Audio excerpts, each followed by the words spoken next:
My name is Dr. Greg Gillespie. I practice in Vancouver, Washington, and my practice inspiration is about bonding agents. It's something that we use every day. And sometimes people ask me, should I switch to a universal bonding agent? Well, it really depends. I wouldn't say it's necessarily that you need to switch. It's just that you should understand your bonding agent to its full capacities. Understanding your bonding agent is what we're going after. So today, let's clarify how you can get the most out of your bonding agents. Oftentimes people like to categorize bonding agents into their generational standards, but I think let's go easier. Let's divide them into etch and rinse and self-etching. And so in the etch and rinse category, you have what was your fourth generation, but it's a 2-bottle or a 1-bottle system, right? There's 3 steps or 2 steps. So in the 2-bottle system, there are 3 steps. Your etch is separate from your primer and your adhesive. And then also in the etch and rinse systems are your 2 steps where you still etch the enamel and the dentin, and then you have 1 bottle that has your primer and adhesive combined. Now in your self-etch category, you also have 2 or 1 bottle choices. This was known as your 6th generation, right? But you have 2 bottles there, but the primer is acidic enough that it can work as an etch, right? So your etch and prime is in one, and then your adhesive is in another bottle. Whereas the 7th generation, your etch, prime, adhesive is all in 1 bottle. Now, the difference in the universals is that they're trying to combine all the benefits into 1 bottle. So you can do any way you want. You can etch it, you can do self-etch, or you can do selective etch.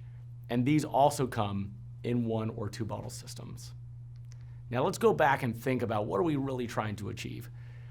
When we start with the dentin's a very hydrophobic surface, right? And then after an etchant, we open up those dentinal tubules and we start to flow in the primer. Now what pulls the primer down is the solvents, right? Usually your acetone, water, ethanol. So that helps pull that initial, where it has that little hydrophobic ends down deep inside of those dentinal tubules.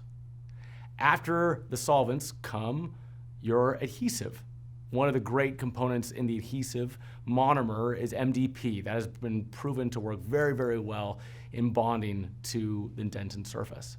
Once the adhesive is on there, now you have all hydrophobic ends, which are ready for the completely hydrophobic resin composite on the top, right? So this kind of forms the hybrid zone, and we're looking for a great bond.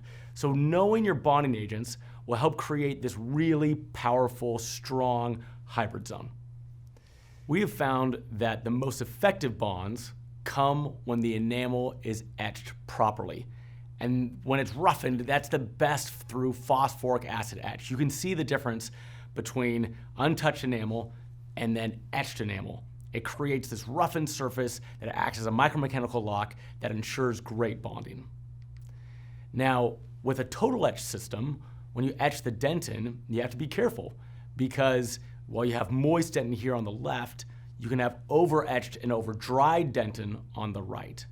And that can create havoc in your bonds and postoperative sensitivity.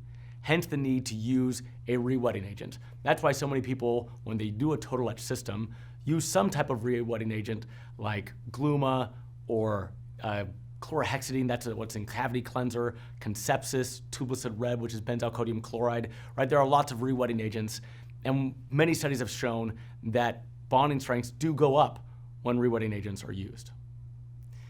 Now, the total etch system, when it's a 2-bottle system, right, you etch the enamel and the dentin, and then you flow back in the primer and then the adhesive. Now, it's important to note that that solvent in the primer, right, that carries it down deep inside of the dentinal tubules, that carries acetone, water, ethanol.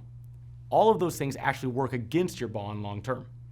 And so you need to air dry that for a solid 5 seconds, right? Nice air pressure to evaporate that solvent, and that will improve the bond strength.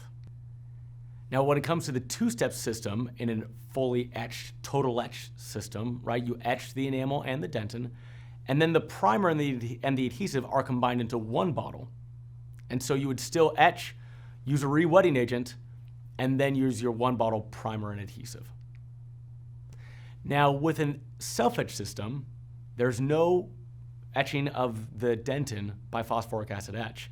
You actually use the smear layer to enhance your bond. So your primer is acidic enough to work as a somewhat of an etch. So you don't use any phosphoric acid etch. You use your primer right onto the dentinal surface, and then you use your adhesive. Now those are two separate bottles, right? And that it proves to be a very strong bond. There have been lots of studies to show that the self-etch system on dentin especially works very, very well. Now the problem comes in with self-etch systems is that it's not acidic enough to etch the enamel like phosphoric acid etch. You can see here on the left is the roughened surface of the phosphoric acid etch on the enamel, but then when you use a self-adhesive, the self-etching primer, right, you don't get that quite roughened surface like you do with a phosphoric acid etch. And so if you can selectively etch with a self-etching primer and adhesive, then you can increase your bond strengths in the enamel especially. So here's an example of using a selective etch, right? An etch that's pretty viscous, it doesn't move, and you're just etching right along that enamel portion to get that roughened surface on the enamel to improve bond strengths. Now when it comes to a one-step self-etcher, right, self-adhesive, this is all your steps in one, right? The idea is to try to combine an etchant, a primer, and an adhesive all into one bottle. So you know you're making some compromises somewhere, right? And so the same thing goes along when it comes to the enamel especially. Self-etching adhesives, right, one bottle, they just don't roughen the surface of the enamel enough for good, strong bonds. So again, if you can selectively etch with a one bottle self-etching system, your bond strengths are going to go up. Okay, so now we come to an evaluation of all of these systems, these self-etchers and the total etchers, right? The etch and rinse systems. And we've found, as we talked about it, that the two bottle systems in both sides are what give us our strongest bonds, right? Both one bottle systems are good, but not quite as good as the two bottle systems. Keeping your primer and your adhesive separate is what has proven to be the strongest bonds in dentistry. Now, you're thinking, well, can I move to a universal? Let's think about the science. Let's think about it more in the one bottle and two bottle systems. Because when you think about the etch and rinse and the self-etchers, right, their chemistries are very similar because the primer and the adhesive are separate.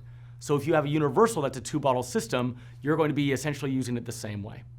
Now, if you're a one bottle system user, right, whether in your etch and rinse or in your self-etching, then you can move to a universal one bottle and you're going to be using it the same way.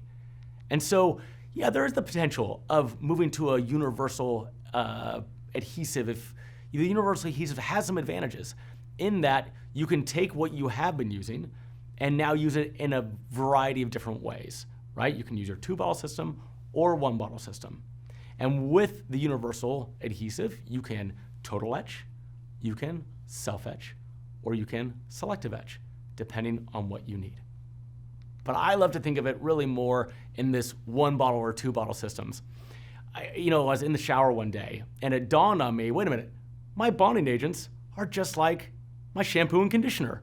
Some guys out there just use an all-in-one, right? One bottle for your shampoo and your conditioner.